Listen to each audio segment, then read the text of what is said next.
Paul says in Philippians 2:12 through 14, "Therefore, my beloved, as you've always obeyed, so now, not only as in my presence, but much more in my absence, work out your own salvation with fear and trembling. For it is God who works in you, both to will and to work for his good pleasure. Do all things without grumbling or disputing, that you may be blameless and innocent children of God, without blemish in a midst of a crooked and twisted generation, among whom you shine as lights in the world."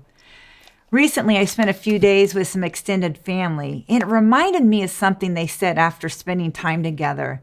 They said, "When I'm around you, I feel at peace for some reason." And I knew deep down that that peace is a person who I carry because of Jesus into the spaces and places I go. But I also know it's a fruit and a work of the Holy Spirit that's been at work in my life for many years. You see, I often forget how much God has truly changed me, grown my faith, and transformed my life.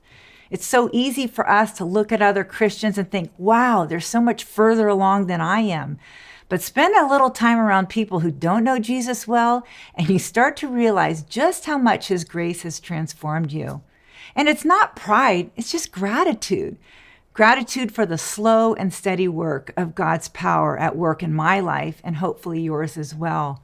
And as I think about this verse that Paul is saying to the Philippians, I want to leave you with a few thoughts today. Paul is saying, he's not saying work for your salvation. He's saying work out your salvation. That salvation is a gift, but it's also a process that we get to participate in daily. Just like when we exercise every day at the gym. Well, not every day. I don't go to the gym every day, but just as you exercise, you're strengthening your body and building those physical muscles. Spiritual muscles need to be developed as we spend daily time with God. We have to be intentional with our daily living to practice working out what God is doing within us through the power of the Holy Spirit. And so ask yourself today, am I actively living out what God has already placed in me? Maybe it's forgiving someone, being patient, or stepping out in faith.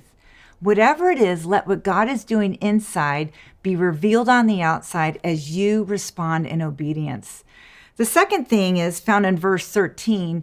It says it is God who wills in you to act. And this means that we're not doing this alone, that God himself gives us both the desire and the power to change. So our spiritual life isn't about striving harder. Rather, it's about surrendering deeper, that we don't have to have it all together. We just have to stay open and willing and invite the Holy Spirit in to shape our thoughts and our words and our habits today. So when you feel resistance or frustration, remind yourself, God is still working in me. And then Paul continues, he says, do everything without grumbling or arguing so that you may become blameless and pure, shining like stars in the sky. You see, in a world full of negativity, and there's a lot of that, and comparison, gratitude makes us glow and shine and look different to the outside world. And the darker the world gets, the brighter our lives can shine. So let your joy and peace be a light to the people around you, just as my family noticed that in me. You see, God meets us where we are, but he never leaves us there.